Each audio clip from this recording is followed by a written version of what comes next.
Hello everyone, Amol Ghosh this side, chemistry teacher at Pandasar's IT's classes. अभी JEE main के दोनों attempts हैं, the June attempt and the July attempt. क्या होता है, साल भर पढ़ना, साल भर रिवाइज करना और सीधे जाके पेपर देना, कोई अकलमंदी का काम नहीं है।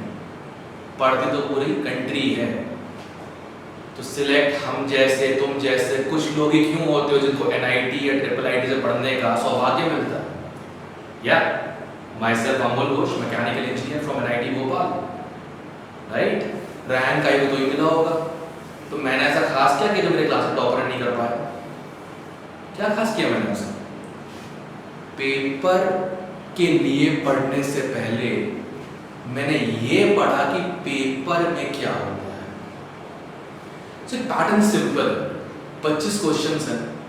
25 क्वेश्चन में से इनफैक्ट 30 क्वेश्चन, 25 में 30 क्वेश्चन, 20 सिंगल ऑप्शन करेक्ट हैं जो कि सारे कंपलसरी होते हैं, और 10 न्यूमेरिकल टाइप प्रॉब्लम्स हैं। न्यूमेरिकल प्रॉब्लम मतलब you have to fill in numericals.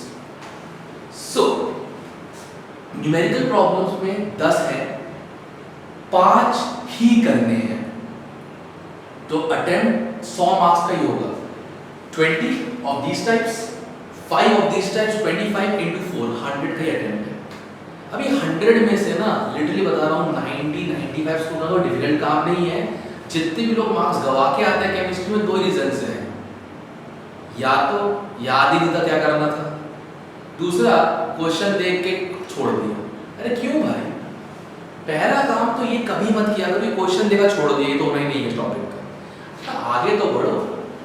जैसे पहला है attempt only question after reading problem to all the 4 options. मैं एग्जांपल दे सकता हूं। 2019 में क्वेश्चन आया था, ठीक है, एक रिडक्शन रिएक्शन थी, उसमें सोडियम इथेनॉल यूज किया गया था। रिएक्शन का नाम है बोवलेंट ब्लैंक। बहुत ही रेयर रिएक्शन है, क्लासरूम में कई बार नहीं पढ़ाई जाती, उसका यूज आउटडेट हो चुका है, तो टेक्स्ट बुक्स में नहीं मिलती। लोगों ने बोला यार ये वाली रिएक्शन देखी नहीं है, छोड़ो आगे पढ़ो। अरे ऑप्शन तो पढ़ो। पहला ऑप्शन था एटार्ड, दूसरा था बोवलेंट ब्लैंक, तीसरा था रोजनमंड, और चौथा था if I am not correctly remembering it but it was Bosch process. Yeah Bosch process, it was like Etard पता से एल्डिहाइड बनता था, रोजनमंड से एल्डिहाइड बनता था, और बॉश प्रोसेस से भी एल्डिहाइड बनता था। रोजनमंड ये सब तो नहीं है, इसमें ये तो नहीं बनता जो बना रहे हैं ऊपर प्रोडक्ट में, तो ऑड वन आउट बोवलेंट ब्लैंक हो गया। अब ये किन से हो गया? जिनने 4 ऑप्शन पढ़े थे, जिनने ये सोचा कि भाई क्वेश्चन ये रिलेशन देखा ही नहीं, छोड़ो, गारंटी ले लो। ऐसे लोग ना इंजीनियरिंग के लायक वैसे भी नहीं है।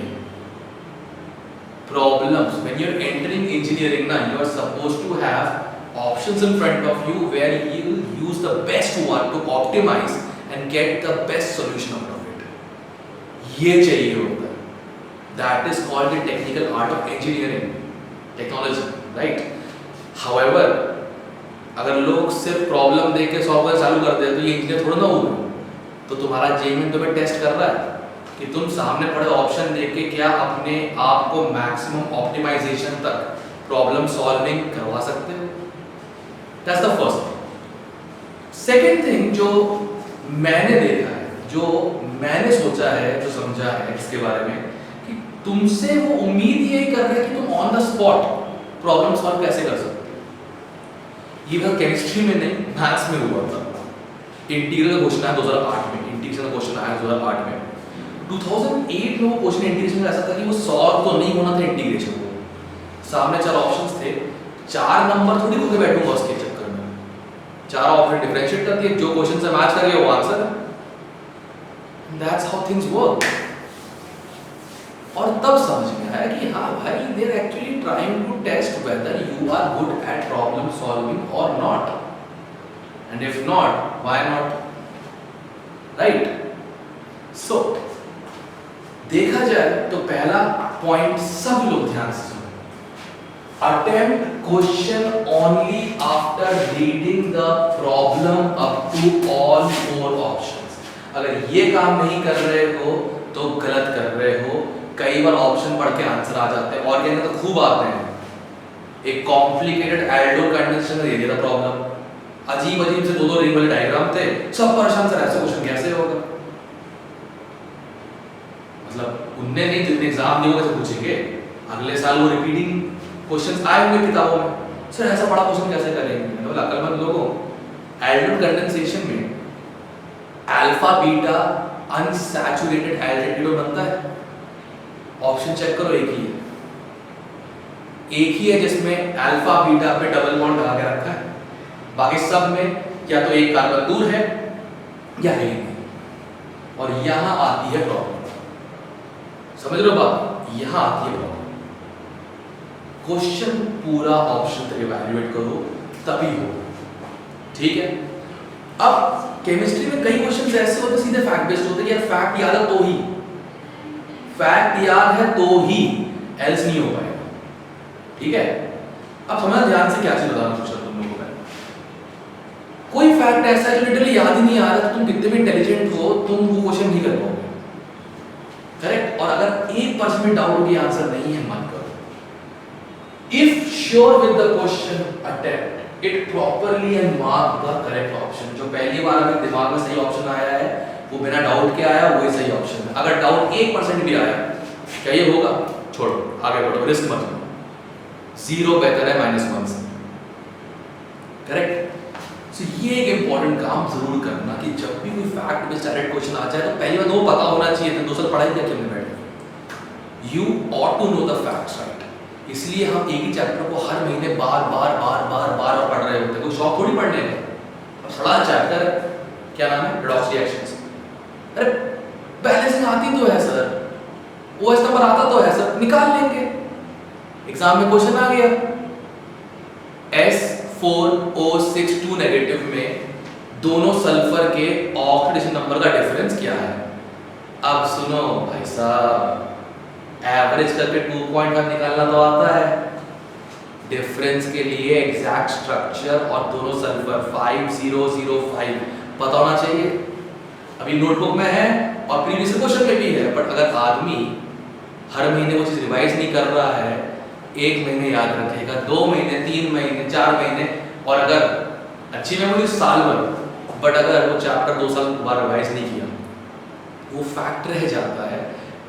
किक के ले लो, कोई बड़ी बात नहीं है, लिख के ले लो ये चीज। कोई भी चीज अगर तुमने बहुत देर छोड़ी होती है, आउट प्रैक्टिस होती है ना, तो वो छूट जाती है और उसके बाद वो होता नहीं। It works with us faculties as well. हम में से एक टीचर भी कोई ऐसा हो जो बता दो केमिस्ट्री का, जो एवरीडे लाइफ जैसा चैप्टर होता है वो बिना पढ़े पढ़ाता हो क्लास के अंदर, तो बिल्कुल नहीं।